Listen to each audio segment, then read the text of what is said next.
Hi there, and welcome back to Point Serve. This is a leadership podcast by Crosspoint Church in Beckley, West Virginia, and we are so glad that you are here. My name is Vondi. I am the lead pastor here at Crosspoint, and I want to explain to you why Crosspoint exists. Crosspoint exists so that we can give you practical information and steps as followers of Jesus Christ who are in leadership positions within their organizations, regardless of the station, whether it is secular or sacred, at a church or in the marketplace. We are hoping to be able to impact you and help you improve your leadership. That's what we're looking at. Over the last 4 months, we have talked about different types of leaders. And when you think about a leader and what that looks like and leading leaders, that can be very difficult, especially if you don't know how leaders think. And when you don't know how leaders think, it's hard to help them get beyond where they are. The Bible is not silent on how people are wired. 2,000 years ago, God understood this, and in Romans 12, 1 Corinthians 12, and Ephesians 4 within the New Testament, he talks about how each and every one of us are wired differently. And so if we are going to lead leaders, and we're going to recap all that we've talked about over the last 4 months, if we are going to lead leaders, we have to understand that leaders should be different. That leaders should be different. And because leaders are different, you lead them differently. And each and every one of us has to get to the place to where we can value those leaders, to value them with where they are, to value them with how they think, to value them in the place where they are. So how do I do that? I develop an awareness of the various types of leaders and the personalities that are there. I also appreciate them for who they are and what they bring to the table. I also develop how I, as a leader, no matter how I'm wired, how I, as a leader, can speak to them and can work with them and can move where they are and to help them understand all that God has for them. We talked about different kind of leaders. The first one was the raccoon. And the raccoon is that life of the party. He's the one that shows up and everybody knows that he or she has entered the room and they are excited as they can be to be a part of that. And they typically have an intriguing personality. Their colors are big. They're noisy, but they need you to pay attention to them. They need you to recognize that they're there. Because if you don't recognize them, then they feel like that what they've done just isn't enough. So they need, as a leader, if you have a raccoon that works with you, you've got to pay attention and recognize who they are. Also, you need to understand that there are other type leaders. We call it a beaver. And the beaver leader is the almost opposite of the raccoon, because they are typically neat, tidy, organized. Everything is where it's supposed to be. Their colors are not flashy. Their colors are not something that you would notice right off the bat, but their colors are something that they like and they are a part of. And what a beaver appreciates is that you understand what they do. You understand their value in that system. You understand them and you work diligently not to do things that are outside of what is customary and what is solid for them. And if anything does change, then it's at those moments that we allow ourselves to explain and do that. The third type we talked about was the mountain lion. And the mountain lion is absolutely not concerned at all with fluff and everything. They want to get right down to the heart of the matter. What are we dealing with? And let's get this thing out. Have you ever known people who want to just skirt all around whatever process or problem they're dealing with? They want to talk about everything out there. And then there's that one person that says, what's the elephant in the room? What is it? Let's make sure we get rid of the fluff and get down to it. And a lot of times mountain lions have very strong personalities. They are passion oriented. They are people that are so busy that they can arrive late and they can leave early because they've got places to go. And a mountain lion many times doesn't show great respect for other people around them. And if you're a mountain lion, that can be a real problem to lead and bring other people along and to help them work around with you. And mountain lions are people who absolutely want you to do it their way, but they also want you to recognize what they add to things. The mountain lion and the beaver share that in common. And the last one that we talked about was the rough collie.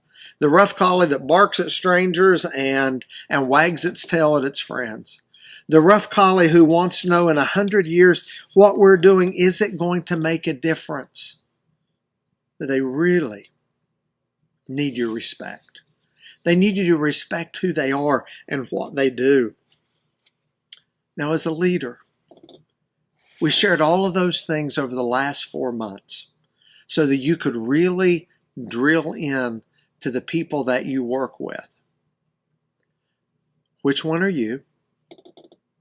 Because the one that you are will decide how you treat all the others. If you're a beaver, you have to be very careful that the raccoons in your organization, you have to make sure that those raccoons do not annoy you to the point that you ignore them. And if you're a raccoon, understand the value of the beavers.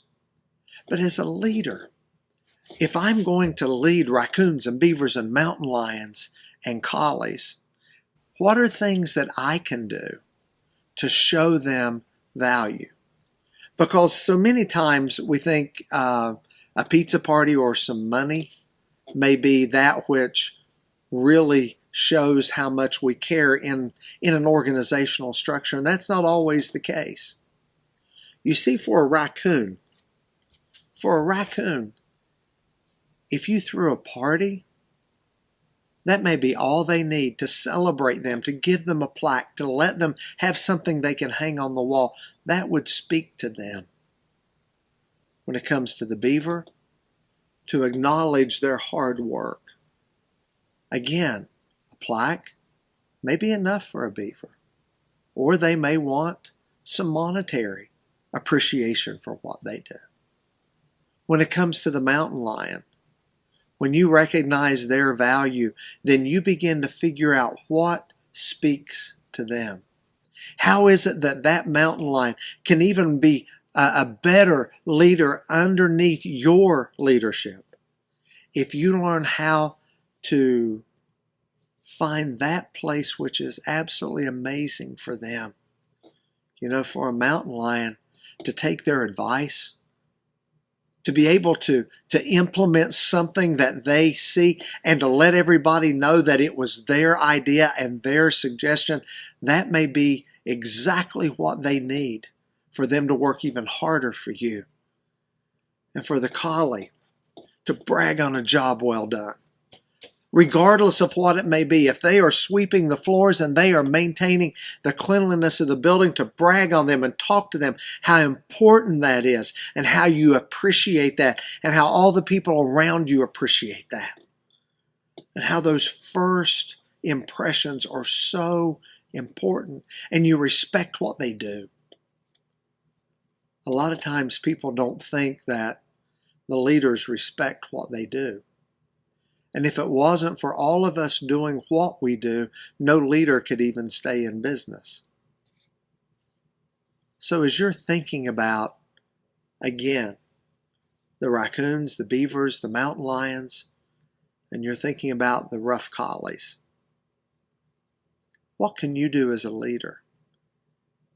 Now that what you've heard today, what can you do in order to help them be better? Because if everybody is better, the organization does better. When you touch them in the place where they are, it's amazing how much better the entire atmosphere of the organization gets. When you and I walk our way through that, it will absolutely amaze you what will happen when you touch them the way they're wired. Because all of us like to be touched the way that we're wired, because we can appreciate all of that. I hope this has helped you. I hope this series has helped you, and as we jump into what's coming next in November, I hope that we can grow you to be more impactful where you are. Thank you so much for joining us today. If you found something that you can touch, please like us on YouTube. Please like us on Facebook, because the more likes we get, the better that people can do it. And if you really got something out of this, why don't you share it on your page to pass it on to somebody else? Point Serve today is produced by Mike Smith and in coordination with Crosspoint Church in Beckley, West Virginia. If you would like to contact us, you can email us at pointserve@beckleycrosspoint.org as well. Thank you so much for being a part of Point Serve. My name's Vondi, and we hope that you can be a better leader because of what we have shared with you today. Have a great day.